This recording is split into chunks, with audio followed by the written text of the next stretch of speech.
श्री पुरुषोत्तम भगवान की जय। पुरुषोत्तम मास की जय। मोर मुकुट बंसी वारे की जय। भगवान श्री कृष्ण जब शोक से व्याकुल ब्राह्मण के सामने प्रकट हुए तो ब्राह्मण अनेक प्रकार से भगवान श्री कृष्ण की स्तुति करने लगा। भगवान श्री हरि ने उस ब्राह्मण से कहा, सुदेव, तुम्हारे समान संसार में कौन भाग्यशाली है? तुम ही परम भाग्यशाली हो। तुम्हारे भाग्य की प्रशंसा, तुम्हारे भाग्य की सराहना भला कौन कर सकता है? हे तपोधन ब्राह्मण, हे तप के निधान, अब जो होनहार है, जो होने वाला है, उसे तुम सुनो। हे ब्राह्मण देवता, तुम्हारे पुत्र की 12,000 वर्ष की आयु हो जाएगी। इस पर मैं तुम्हें एक प्राचीन इतिहास सुनाता हूं, जिसे राजा रघु से श्री मार्कंडेय ऋषि ने कहा था और राजा रघु ने उसे आनंद पूर्वक श्रवण किया था। हे ब्राह्मण देव, प्राचीन समय में एक बड़े मन वाले महामना जिन्हें कहा गया, ऐसे धनु नामक मुनि हुए। उन महामना धनु मुनि ने संसारी मनुष्यों को पुत्र संबंधी मानसिक दुख से दुखित देखकर इससे उनका मन भी बड़ा दुखी हो गया। देखा, संसार के लोग संतान दुख के लिए बड़े दुखी हैं। मुनि के कोमल हृदय में संसारी जीवों का दुख देखकर बड़ा कष्ट हुआ। तब ऋषि उनका दुख दूर करने का उपाय विचारने लगे कि मुझे अमर पुत्र लाभ हो, मुझे ऐसा पुत्र मिले जो अमर हो। इसलिए उन्होंने 1,000 वर्ष तक कठोर तप किया। तब देवताओं ने आकर महामना धनु मुनि से कहा, हे मुनीश्वर, हम आपके तप से परम प्रसन्न हैं, आपका कल्याण हो। आपकी जो भी इच्छा हो वह वरदान आप हमसे मांग लीजिए। श्री नारायण भगवान बोले, देवताओं के इस प्रकार के वचन सुनकर देवताओं की अमृत के समान वाणी से तृप्त होकर विशाल मनवारी धनु मुनि बोले, मुझे अमर और बुद्धिमान पुत्र प्रदान कीजिए। सब देवताओं ने कहा, ऐसा पुत्र तो अभी पृथ्वी पर किसी को प्राप्त नहीं हुआ है और ऐसा भी पृथ्वी पर तो नहीं हो सकता। तब भी फिर हे मुनि, आप कुछ वरदान मांगिए। तब धनु मुनि ने कहा, निमित्त आयु वाला पुत्र दे दीजिए। देवता बोले, निमित्त किसे कहा जाता है मुनि? तब मुनि बोले, यह सामने जो विशाल पर्वत खड़ा हुआ है, यह पर्वत जब तक खड़ा रहे, मेरे पुत्र की भी तभी तक आयु रहे, वह तब तक जीवित रहे, ऐसा दीर्घ आयु वाला पुत्र मुझे प्रदान कीजिए। तब देवता बोले, एवमस्तु, ऐसा ही हो, ऐसा ही हो। यह वरदान देकर सभी देवता लोग अपने निवास स्थान स्वर्ग को चले गए। परंतु महामना धनु मुनि ने भी समय आने पर वैसा पुत्र प्राप्त किया।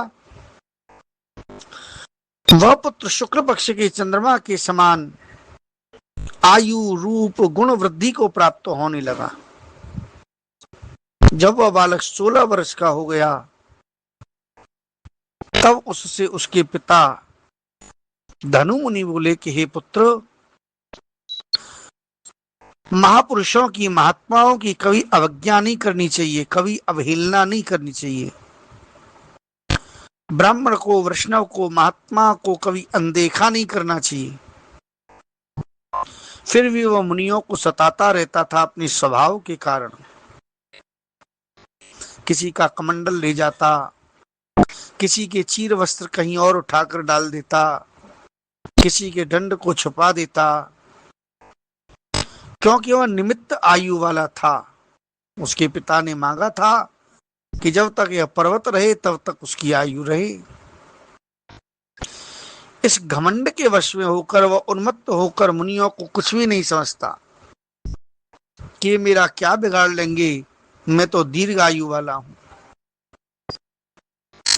एक बार क्रोधी मुनि महर्षि विधि पूर्वक शालिग्राम भगवान का पूजन कर रहे थे।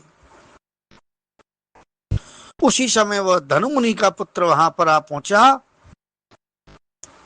और उस मूर्ति को झटपट उठाकर बड़ी चंचलता से गहरे कुएं में डाल दिया। मुनि को अपने सेवित, अपने पूजित और अपने आराध्य के अलग हो जाने पर वियोग के कारण बड़ा क्रोध और व्याकुलता हुई। क्रोध के कारण मुनि ने शाप दिया, किंतु मुनि के शाप से उसकी मृत्यु नहीं हुई। तो मुनि सोच में पड़ गए, अरे इस धनु के पुत्र को देवताओं ने निमित्त आयु बना दिया है। इस प्रकार चिंता करते हुए मुनि बहुत लंबी श्वास छोड़ने लगे। उस श्वास से अनेकों भैंसे उत्पन्न हो गई, जिन्होंने उस पहाड़ में टक्कर मार मार कर उस पहाड़ के टुकड़े टुकड़े कर डाले। वह पहाड़ जब तक अपने स्थान पर अडिग रहना था तब तक की ही उसकी आयु थी। भैंसों के द्वारा टक्कर मारने पर जब वह पहाड़ नष्ट हो गया, उसी समय उस मुनि का वह पुत्र भी मृत्यु को प्राप्त हुआ। धनु मुनि उस पुत्र को देखकर बार बार रोने लगे। उनके शरीर को लेकर दुखी ब्राह्मण अग्नि प्रज्वलित कर उसमें पुत्र सहित भस्म हो गए। तब भगवान नारायण बोले, हे तपोधन मुनि, यह पुत्र तुम्हें गरुड़ ने दिया है। ऐसा पुत्र पाने से तुम इस संसार से प्रशंसनीय होगे। मैंने तुम्हारे इस पुत्र को पुरुषोत्तम मास के व्रत से प्रसन्न होकर लंबी आयु वाला बना दिया है। गृहस्थ धर्म का पूर्ण सुख भोग कर अब तुम इस पुरुषोत्तम मास में मेरी सेवा के प्रभाव से ब्रह्मलोक को जाओगे और वहां भी अनंत प्रकार के सुखों को भोगोगे।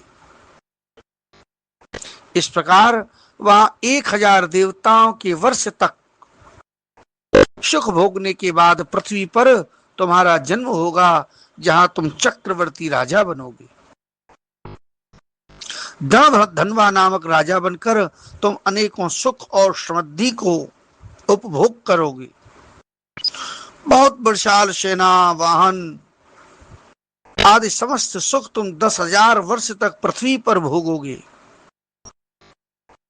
तुम्हारे 4 श्रेष्ठ पुत्र होंगे, जो गुणवान, आयुवान और ऐश्वर्यवान भाग्यशाली होंगे। एक भाग्यशालिनी सुशीला कन्या अत्यंत सुंदरी होगी। हे बड़े भाग्य वाले राजा दृढ़धनवा, इस प्रकार देव दानव दुर्लभ अनेकों सुख भोगने से तुम अपने को कृतार्थ मान बैठोगे और अज्ञान के कारण तुम्हारा मन दुष्ट संसारिक सुख में लग जाएगा और तुम संसार के सुखों में ही फंस जाओगे। उस समय तुम संसार समुद्र के पार करने वाले विष्णु भगवान को भी भूल जाओगे। तो यही तुम्हारा पुत्र तोता बनकर वट वृक्ष पर बैठकर तुम्हें अनेक प्रकार से ज्ञान देगा। बोलिए पुरुषोत्तम भगवान की जय, पुरुषोत्तम मास की जय, कृष्ण कन्हैया लाल की जय। श्री पुरुषोत्तम भगवान की जय, पुरुषोत्तम मास की जय।